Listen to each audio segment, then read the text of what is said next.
Good morning, class 9th. Yesterday I started the coordinate geometry.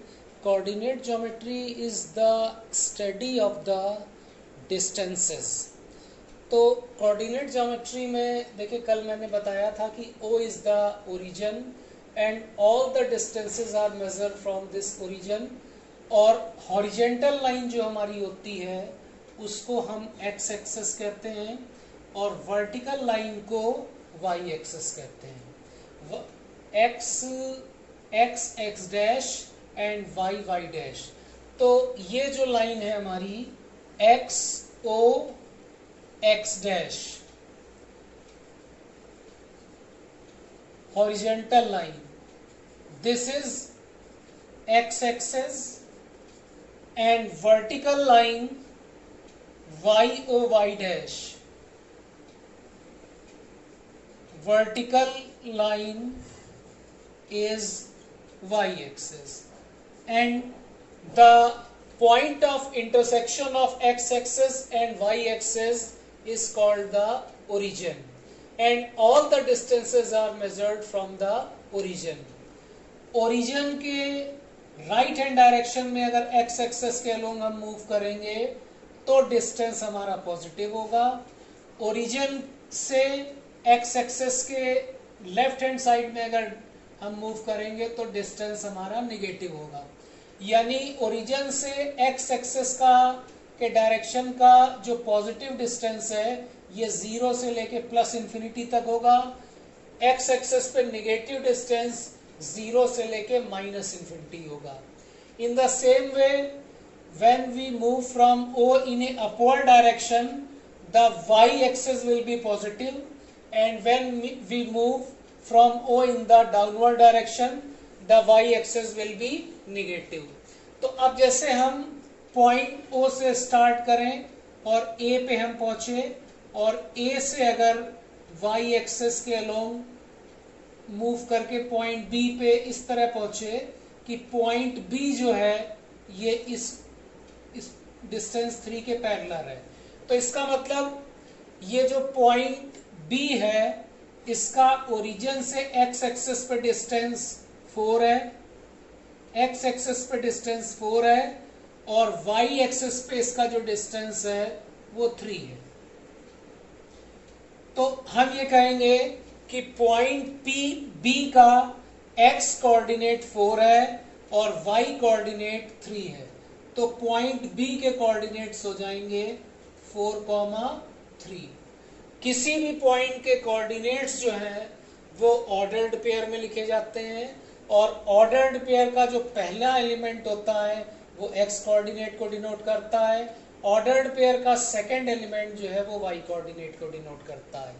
In the same way if we start moving in the negative direction of y x axis and suppose we move from O to point P,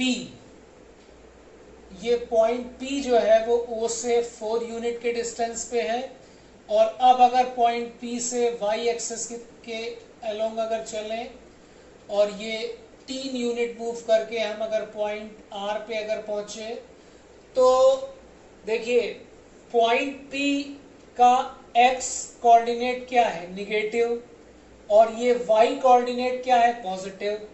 point R का x coordinate जो 4 है वो negative है, इसलिए हम कहेंगे कि point P का जो x कोऑर्डिनेट है वो -4 है।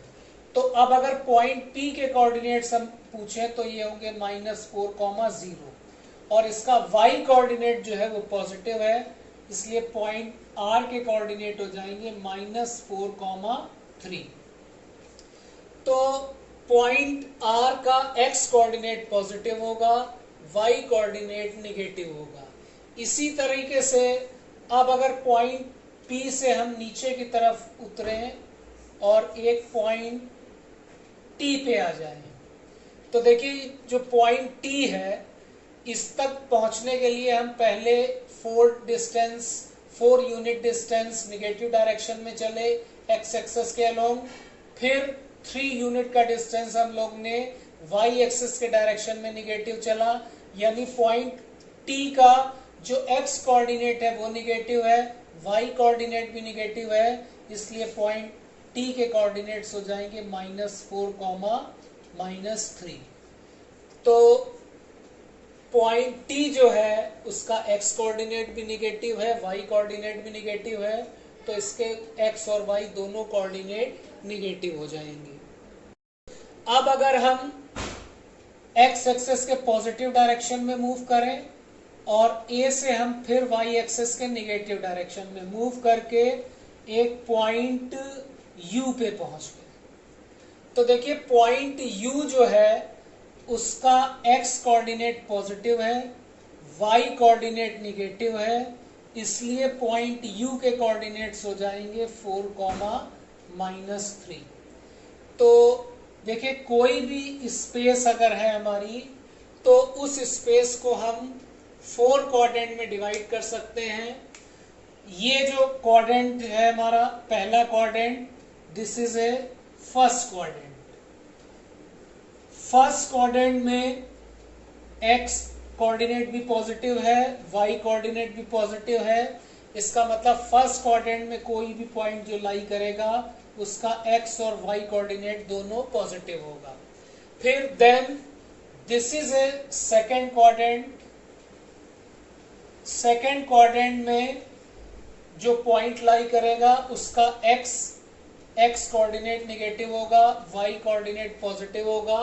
सो those point which lie on the second quadrant have their x coordinate negative and y coordinate positive. So if the coordinate of any point lie in the second quadrant, then its x coordinate will be negative and y coordinate will be positive. In the same way, this is called the third quadrant. This is called the third quadrant. If any point lie in third quadrant, then its x coordinate will be negative, y coordinate will be negative. Therefore, both x and y coordinate will be negative if the point lie in the third quadrant. In the same way, if any point lie, this is our fourth quadrant. Fourth quadrant. If any point lie in fourth quadrant, then its x coordinate will be positive, y coordinate will be negative. So in fourth quadrant the x coordinate is positive and y coordinate is negative.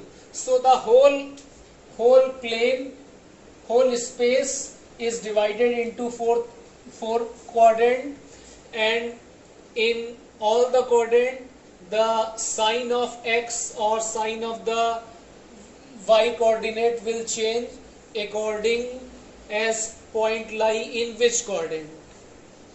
If any point lie in first quadrant, then its x coordinate and y coordinate will be positive. If point lie in second quadrant, then its x coordinate will be negative, y coordinate will be positive. If point lie in third quadrant, its x coordinate and y coordinate, both the coordinate will be negative. And if point lie in fourth quadrant, then its x coordinate will be positive and y coordinate will be negative. Suppose we have a coordinate of the point -2, 4, means the x coordinate of this point is negative, y coordinate of this point is positive, therefore this point will lie in second quadrant. We have another point -1, -1. So if we consider the point -1, -1, the x coordinate is negative, y coordinate is negative, so the point -1, -1 will lie in the third quadrant.